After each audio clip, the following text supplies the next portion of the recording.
Salut Internet! Depuis la sortie des boîtiers hybrides Canon, les R5 et R6, successeurs des EOS R et RP, il y a beaucoup de questions qui se posent sur le fonctionnement des optiques EF avec ces nouveaux boîtiers. Surtout parce qu'avec la sortie de ces boîtiers, Canon propose désormais une bague d'adaptation de EF vers RF qui permet d'utiliser toute la gamme existante avec ces nouveaux boîtiers hybrides. Et alors, une question que moi je vois remonter aussi beaucoup sur les réseaux sociaux et sur les forums concerne les gammes d'optiques Sigma avec ces nouveaux boîtiers. Est-ce que ça fonctionne bien? Est-ce que l'autofocus est aussi réactif? Est-ce que la qualité d'image est toujours aussi bonne? Est-ce que la stabilisation fonctionne bien? Enfin, ce sont des questions qui ressortent énormément. Et donc, ce que j'ai voulu faire pour cette vidéo, c'est justement me mettre en situation de test pour pouvoir vous proposer une réponse claire et nette à cette question. Pour pouvoir tourner ce type de vidéo, comme vous pouvez l'imaginer, si on veut faire quelque chose d'assez large, il faut beaucoup de matériel. Et donc je veux commencer cette vidéo par des remerciements vraiment sincères à 5 personnes, sans qui, clairement, je n'aurais pas pu réaliser ce travail. Donc il y a, pour commencer, Loïc et Patrick du réseau Profot, et plus spécialement du magasin de Lille, qui ont mis à disposition du matériel pour que je puisse tourner cette vidéo. Et il y a ensuite les équipes de Sigma France, dans le désordre Fred, Renaud et Foucault, qui ont aussi contribué à rendre cette vidéo possible. Pour autant, cette vidéo n'est pas sponsorisée, je suis complètement indépendant et complètement libre de vous raconter tout ce que je veux, en bien, en moins bien ou en mal, suite aux tests que j'ai pu réaliser. Et on va commencer par faire le tour de l'équipement que j'ai utilisé pour faire mes tests. Alors, évidemment, première chose, un boîtier. Donc le boîtier, c'est un R5. Alors pourquoi est-ce que j'ai voulu tester avec un R5 et pas avec un R6? Pour une raison simple, parce que en plus d'avoir le système autofocus, le R5, il a surtout 45 millions de pixels. Et donc pour pouvoir tester finalement du rendu des capacités des optiques, c'est tout simplement le meilleur choix, c'est celui qui va les pousser le plus dans leur retranchement. Et du coup d'ailleurs, il y a une des optiques dont on parlera plus spécifiquement par rapport à ça. Concernant les optiques, j'en ai testé pas mal. Si on va de la plus courte focale à la plus longue focale, on commence avec le 70 mm macro. Donc bon, pas une optique sur laquelle forcément on teste en profondeur un autofocus. En tous les cas, on ne s'attend pas à un autofocus de course. On en parlera par la suite. Ensuite, on a un 100-400 mm en la version Contemporary. On a une des optiques des dernières sorties dans la gamme Sigma, c'est le 70-200 en version sport. On a également un 156 en VCSA en version Contemporary, donc la version la plus légère par rapport au 156 en version sport. On a un 60-600 version sport également. Et enfin, la dernière optique, c'est un 500 mm f4, qui est donc aujourd'hui, qui trône au-dessus de la gamme. Pour pouvoir faire ces tests, évidemment, il fallait une bague. Donc là, c'est la fameuse bague, donc c'est la plus simple, il y en a 3 modèles. C'est celle qui n'a aucune fonctionnalité spécifique, c'est simplement une bague d'adaptation. Donc côté boîtier, on a la monture RF, côté objectif, on a la monture EF. Comme vous le savez, si vous avez déjà lu des tests sur mon site web ou si vous avez déjà regardé mes vidéos, pour faire des tests, moi je ne suis pas spécifiquement intéressé par la partie la plus technique. Je ne vais pas faire des tests sur banc ou des choses très scientifiques. Moi ce qui m'intéresse, c'est plutôt aller sur le terrain, tester le matériel et voir ce que ça donne. Alors, qu'est-ce que j'ai essayé de faire comme test pour pouvoir vous dire si ça fonctionne bien? J'ai tout simplement mis en compétition ce boîtier R5 avec mon boîtier de tous les jours qui est un EOS 5D Mark IV et j'ai regardé ce que ça donne, ni plus ni moins. Je changeais d'objectif, je changeais de coin, j'ai essayé de reproduire à peu près les mêmes images. Évidemment, ça dépendait beaucoup de la faune que j'observais, mais ça m'a permis vraiment d'avoir une idée très précise de ce que ça allait donner et finalement de si ça fonctionnait mieux avec un boîtier ou avec l'autre. Toutes les images que je vais vous montrer là dans quelques instants, ce sont des images qui ont été prises avec le R5 et les optiques que je viens de vous présenter. Je ne vous montre pas d'image que j'ai prise avec le 5D parce que tout simplement c'est le boîtier que j'utilise tous les jours. Si vous voulez en voir, il y en a des milliers sur internet, il y en a plein sur mes réseaux sociaux, il y en a plein sur mon site. Voilà, ce boîtier il n'a plus grand chose à prouver, y compris avec ses optiques. Des milliers d'utilisateurs, peut-être même plus dans le monde, utilisent ces couples. Donc voilà, on ne va pas forcément tergiverser là-dessus.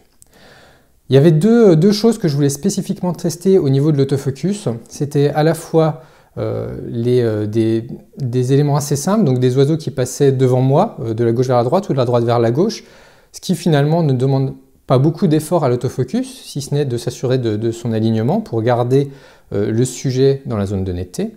Et ensuite, le test que je voulais le plus faire, c'est ce qui est le plus compliqué aujourd'hui pour les autofocus, ce sont des animaux qui s'éloignent ou qui se rapprochent. Et c'est ça qui demande le plus d'efforts, à la fois de calcul pour l'autofocus et de travail pour le moteur autofocus de l'optique. Donc en soi, sur ces tests d'animaux qui avancent en transition parallèle par rapport à moi, j'ai pu tester ça sur des foulques, sur des corneilles, sur des pigeons, sur d'autres pigeons, sur des tadornes, sur des bandes de canards, sur des canards tout seuls, sur des canards qui passent derrière des arbres, sur des aigrettes, sur un pigeon à contre-jour, et même, la chance du moment, puisqu'on est le week-end de Pâques au moment où je tourne cette vidéo, sur le lapin de Pâques. Bon, ok, c'est un lièvre, mais on va faire comme si c'était un lapin. Et ensuite, pour les tests de face, alors là, j'ai eu pas mal de chance, j'ai eu beaucoup de sujets qui se sont présentés, comme des tourterelles, des mouettes, des grèbes, ici un grèbe castagneux, des tadornes, plutôt énervés, on sent que c'est la saison des amours, des bernaches, vraiment très énervés, d'autres complètement affolés, comme vous pouvez le voir, ou encore des hérons. Voilà un peu toutes les espèces que j'ai pu tester. Alors il y en a eu plein d'autres, je ne vous montre pas tout, j'ai passé vraiment beaucoup d'heures sur le terrain pour vous proposer quelque chose qui soit fiable en termes de résultats. Voilà, moi je voulais vraiment réussir, au moment où j'allais faire cette vidéo, à vous apporter une réponse claire et nette sur est-ce que ça fonctionne bien ou est-ce que ça fonctionne pas bien. Donc, est-ce que ça fonctionne bien? La réponse, oui, clairement. Est-ce qu'il y a une différence en termes de réactivité de l'autofocus entre un 5D Mark IV et un EOS R5? Non, pas la moindre. La réactivité, c'est la même. Ça va très vite pour la plupart de ces optiques. Le 50-600, le 60-600, le 500 mm f4, on est sur quelque chose qui est très efficace.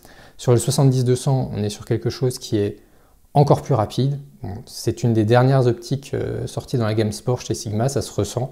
Le moteur ultrasonique fonctionne extrêmement bien et on est sur quelque chose de quasi instantané.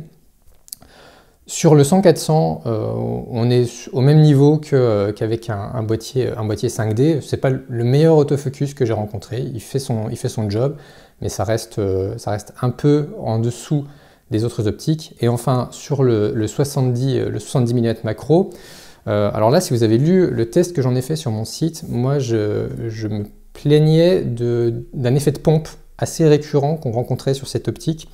Je ne l'ai pas rencontré avec le R5, donc clairement c'est extrêmement lent, mais pas plus lent qu'avec un 5D Mark IV. Mais en tous les cas, c'est bien plus précis avec un hybride qu'avec un réflexe en monture EF. Donc ça, c'est la première chose. Clairement, aujourd'hui, oui, si vous êtes possesseur d'une optique Sigma monture EF, que vous envisagez de passer à l'hybride, que vous n'avez pas envie ou pas les moyens d'investir dans de nouvelles optiques, est-ce que vous pouvez sereinement investir? La réponse est oui, clairement, enfin, il n'y a pas de doute. Ensuite, si vous êtes aujourd'hui possesseur d'optique Sigma EF et vous vous dites tiens, je passerais bien à un hybride, est-ce que j'aurai de meilleurs résultats avec un boîtier hybride qu'avec un boîtier réflexe classique? La réponse est oui. Et oui, alors pas pour la rapidité de l'autofocus, parce que comme je viens de vous le dire, vous allez avoir à peu près la même chose. Par contre, aujourd'hui, clairement, il y a eu un pas qui a été franchi dans la qualité de l'autofocus des boîtiers R versus les boîtiers réflexe Canon EF. Et aujourd'hui, on a des choses qui sont incroyables. Moi, j'ai clairement un taux de raté qui est bien inférieur en utilisant un R5 qu'en utilisant un 5D. La reconnaissance des sujets fonctionne de manière assez dingue. La précision de l'autofocus, grâce à la reconnaissance de l'œil notamment, propose aussi une fonctionnalité qui marche de manière géniale. Oui, aujourd'hui, ça vaut clairement le coup. Vous allez clairement faire un pas en avant en passant de votre boîtier réflexe classique à un boîtier hybride. Ça, c'est clair et net. Juste un élément que je tiens quand même à signaler, dans le cadre de mes tests, je vous l'ai dit au départ de cette vidéo, j'ai voulu tester avec un R5 du fait de son capteur qui est blindé de mégapixels, parce que je voulais aussi voir comment allaient s'en sortir les optiques en termes de qualité d'image. Globalement, tout s'est très bien passé, j'ai rien à dire, les optiques sortent des très belles images, si ce n'est une qui m'a un peu déçu, c'est le 100-400. Le 100-400 version contemporary, j'avoue que j'ai trouvé que le bokeh avait un rendu qui ne me plaisait pas beaucoup. Et je pense vraiment que c'est lié à ce nombre de mégapixels. Sur mon 5D, clairement, j'ai pas le souci. Et je pense qu'avec un R6 et ses 20 millions de pixels, il n'y aurait pas de sujet non plus. Mais voilà, on sent que peut-être sur certaines optiques, et ça vaut le coup de pouvoir tester, on va arriver, à cause de ces 45 millions de pixels du R5, à la limite de capacité de définition de certaines optiques qui existent sur le marché. C'est quelque chose qui est important à avoir en tête au moment où vous allez investir. Que dire de plus? Ben, pas grand chose, on arrive au bout de cette vidéo, donc oui, vous pouvez y aller, n'hésitez pas, moi-même je vous le conseille, enfin vraiment plus j'utilise ces boîtiers hybrides et plus je suis convaincu. Je reste amoureux du réflexe classique parce que j'aime pouvoir regarder dans autre chose qu'une télé quand je suis en affût, mais pour autant, pour celui qui a besoin d'un outil de travail performant, celui qui veut vraiment réussir un maximum d'images, voilà. Aujourd'hui, je ne pense pas qu'on puisse être déçu par ces boîtiers.